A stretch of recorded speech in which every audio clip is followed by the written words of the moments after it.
Hello, evening സ്നാക്കായിട്ട് കഴിക്കാൻ ഗോതമ്പ് പൊടിയും ഏത്തപ്പഴവും ശർക്കരയും കൊണ്ട് നമുക്കൊരു വട്ടയപ്പം ഉണ്ടാക്കാം. ഇതിലേക്ക് 1.5 കപ്പ് ഗോതമ്പ് പൊടി, 2 ഏത്തപ്പഴം, നല്ലതുപോലെ പഴുത്ത ഏത്തപ്പഴമായിരിക്കണം, ഒരു 3/4 കപ്പ് ശർക്കര ചീകിയത്, ഒരു 3/4 കപ്പ് 1 കപ്പോളം തേങ്ങ ചിരകിയത്. ഇത് ശർക്കര ചീകിയെടുത്തതാണ്. കുറച്ച് കാഷ്യൂ കിസ്മിസ്. ഇത്രയും ഉണ്ടെങ്കിൽ നമുക്ക് വട്ടയപ്പം ഉണ്ടാക്കാം.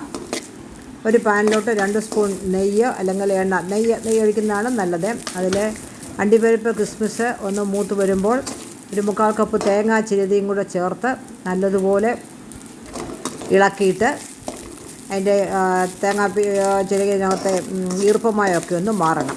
നല്ലപോലെ ഒന്ന് റോസ്റ്റായി വരുമ്പോൾ ഇതിലേക്ക് നമുക്ക് ഏത്തപ്പഴം ചേർക്കണം.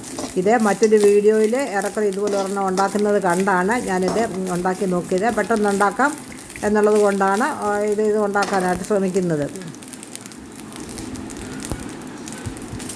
ഇതിലേക്ക് ഏത്തപ്പഴവും കൂടെ ചേർത്ത് നല്ലതുപോലെ പഴുത്ത ഏത്തപ്പഴമാണ്, തൊലി കംപ്ലീറ്റ് കറുത്ത ഏത്തപ്പഴമാണ് എങ്കിൽ തന്നെയും ഇത് വഴറ്റി അത് സ്മാഷ് ആകാനായിട്ട് ഇച്ചിരി ഇവിടെ ഞാനൊരു 2 സ്പൂൺ വെള്ളവും കൂടെ ചേർത്താണ് അടച്ച് വെച്ച് നല്ലതുപോലെ സ്മാഷാക്കി എടുത്തത്. നമുക്ക് ഇളക്കാം. ഇതിലേക്ക് 3/4 കപ്പ് ശർക്കര വെച്ചിരിക്കുന്നത്, 1 കപ്പ് വെള്ളം, 3/4 കപ്പ് വെള്ളം, 1 കപ്പ് വെള്ളം ഒഴിച്ച് ഉരുക്കി മെൽറ്റായാൽ മതി. അതും കൂടെ ഇതിൻ്റെ കൂടെ ചേർക്കണം.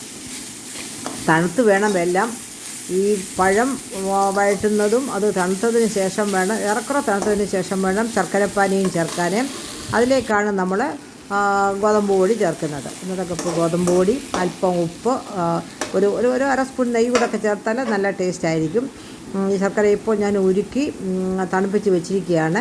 അതും കൂടെ ചേർത്ത് നമുക്ക് ഈ ഗോതമ്പ് പൊടിയും കൂടെ മിക്സ് ചെയ്ത് നല്ലതുപോലെ മിക്സ് ചെയ്ത് ഒരുത്തം കട്ടിയായിട്ടായിരിക്കും ഇരിക്കുന്നത്.